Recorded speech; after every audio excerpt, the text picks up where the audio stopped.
దారి చూపించిన వాళ్ళు అవుతాం అధ్యక్ష. థ్యాంక్ యూ అధ్యక్ష. మంత్రి గారు ఇందులో కూడానా ఏది వదలరు? ఏం లేదు సార్, యువ నాయకత్వంలో ఎలా ఉండాలో అలా ఉంది కనుక చెప్పాల్సిన మాట ఉంది సార్. ఒకటి, చేనేత రంగాన్ని కాపాడటం కోసం లోకేష్ గారు తీసుకున్న శ్రద్ధ మనకు తెలుసు. అమరావతిని కేంద్రం చేసుకొని ఒక అవగాహన ఆలోచనలో వెళ్తూ ఉన్నారు.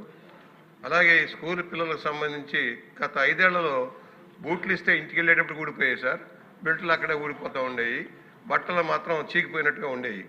అయితే ఈ సంవత్సరం లోకేష్ గారి నాయకత్వంలో బట్టలు కానీ, బెల్ట్లు కానీ, బూట్లు కానీ సకాలంలో ఇవ్వడం, బుక్స్ కానీ, నోట్ బుక్స్ కానీ సకాలంలో ఇచ్చినందుకు వారిని అభినందన తెలియజేస్తున్నాం. క్వాలిటీ పిల్లలు ఎక్కడ చూసినా చక్కగా ఆనందంగా వారు ఆ బట్టలు వేసుకుంటే మాకు సంతోషంగా ఉంది.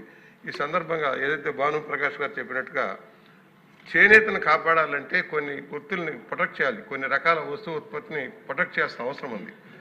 పవర్లూమ్స్ కానీ ఇతర రాష్ట్రాల నుంచి కొన్ని తెచ్చిపెడితే వీళ్ళకి పని లేకుండా పోతుంది సార్. చాలామంది చేనేత కార్మికులు కష్టాల పాలైపోతున్నారు, పని లేకుండా ఉంది.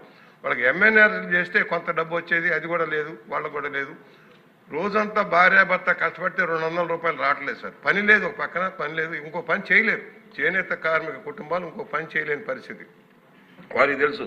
బంగారం వృత్తి పనులకు వెళ్ళారు, దానికి ఒక క్లస్టర్ ఏర్పాటు చేయడం జరుగుతుంది. కానీ అన్ని చోట్ల జరగటం వల్ల ఆప్కో బకాయిలు చెల్లించడం లేదు సార్. ఆప్కో బకాయిలు సత్వరంగా చెల్లించి సొసైటీని ఫంక్షన్లోకి తేవాల్సిన అవసరం. డిఫంక్ అయిపోతున్నాయి సొసైటీలని. సొసైటీకి ఎలక్షన్లు పెట్టించండి సార్.